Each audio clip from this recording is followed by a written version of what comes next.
للیانی میں بجلی کے بلوں میں اضافی ٹیکس کے خلاف احتجاج جاری ہے۔ مظاہرین کا کہنا ہے گھر کے اخراجات پورے نہیں ہو رہے اور اوپر سے بجلی کے بلوں میں اضافی ٹیکس زیادتی ہے۔ عوام کا مزید کیا کہنا ہے جانتے ہیں ہمارے نمائندے سے محمد حسین سے۔ جی حسین، اپڈیٹ کیجیے۔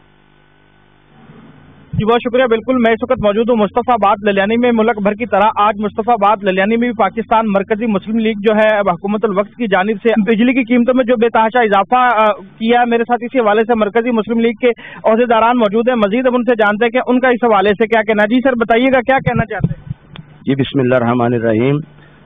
نگران حکومت کی طرف سے ان 2 ہفتوں میں 2 بار عوام کے اوپر مہنگائی کے بم گرائے گئے ہیں۔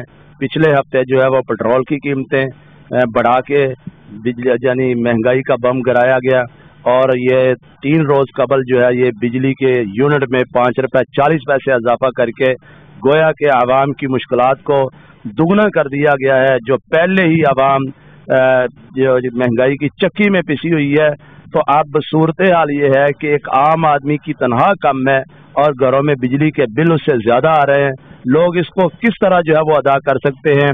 تو ظاہر سی بات ہے مایوس ہو کر لوگ خودکشیاں کر رہے ہیں، کچھ جو ہے وہ بل جلا رہے ہیں، اور احتجاج ہر طرف پھیل رہا ہے۔ سول نافرمانی کی تحریک شروع ہونے کا خطرہ ہے۔ ہمارے حکمرانوں کو ہوش کے ناخن لینے چاہیے، اشرافیہ کے اخراجات کم کیے جائیں، اور جو ہے وہ بے جا مراعات جو ہے وہ ایسے طبقے سے واپس لینی چاہیے، لیکن غریب عوام کو زیادہ سے زیادہ ریلیف ملے۔ پاکستان مرکزی مسلم لیگ اس مشکل گھڑی میں عوام کے ساتھ احتجاج میں شریک ہے۔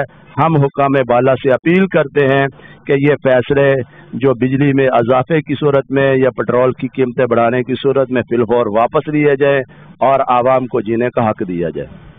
جیسا کہ آپ نے ان کی بات سنی، ان کا بھی یہی کہنا ہے کہ حکومت الوقت کو چاہیے بجائے مہنگائی کرنے کے پاکستانی عوام کو ریلیف دیا جائے تاکہ عوام الناس خوشحال